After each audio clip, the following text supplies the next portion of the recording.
All right, Slacker by Gordon Corman, Chapter 32, Daphne Leibowitz. It was the happiest of all happy endings. I meant that Elvis turned out to be okay, not the part where the town was saved. That was pretty good too. But back to Elvis. Picture the best fireworks display that you've ever seen against a pitch black sky during a supernova with Mount Krakatoa erupting in the background. That still doesn't come close to describing how thrilled I was when Dr. Casper announced that Elvis was fine. After the celebration on the ramp, the vet took the poor beaver back to his office for a full examination. The diagnosis? Only bruising, no internal damage.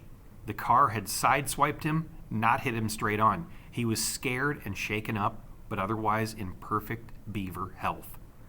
As for the ramp, people were still a little nervous that the bulldozers might come back the next day or the day after that. Just because we'd stopped them once didn't mean the state government hadn't changed its mind.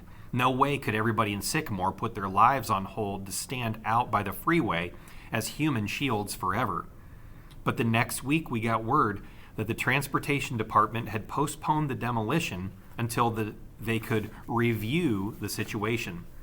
Mayor Delinka told us that the state was so far behind in reviewing things that Sycamore was off the hook for at least 3 years. And since that was too long to leave a crumbling ramp, the Division of Highways would have to repair it. In other words, by the time anyone got around to demolishing our exit, it wouldn't need demolishing anymore. It was good news, I guess. But it didn't exactly fill me with confidence in government. I knew kids who were this flaky, but the state was supposed to be reliable, right? How could we be sure they wouldn't just change their minds? Cam wasn't worried.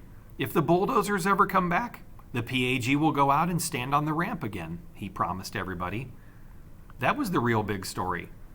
The Positive Action Group had been reinstated with Cam back as president. The minute that happened, every single kid who wasn't already a member joined up.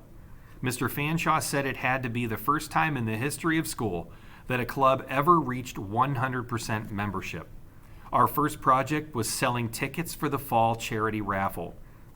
I wasn't convinced that was quite as important as some of the other things that the PAG could turn its attention to, but Mr. Fanshawe assured me that this was what Cam wanted. Well, how could I argue with that? If it hadn't been for Cam, who knew what would have become of poor Elvis? After a few days under observation in Dr. Casper's veterinary clinic, Elvis was finally introduced into the habitat that we had built for him all those weeks ago. He loved it, just like I'd always known that he would. Watching him swim and play and chew wood filled me with so much happiness I was afraid I might cry. Okay, I did cry. Luckily, nobody noticed because there was a lot going on right then. Mayor Delinka himself held an official town ceremony in the woods and even unveiled a plaque that read, Elvis's Pond, a PAG project.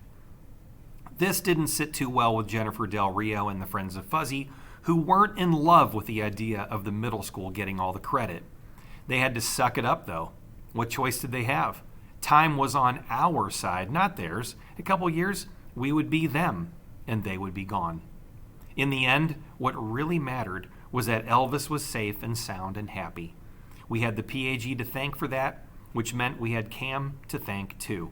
He was the best thing that ever happened to this town. I can't believe I actually said that guy was a slacker. Seriously, what was I thinking?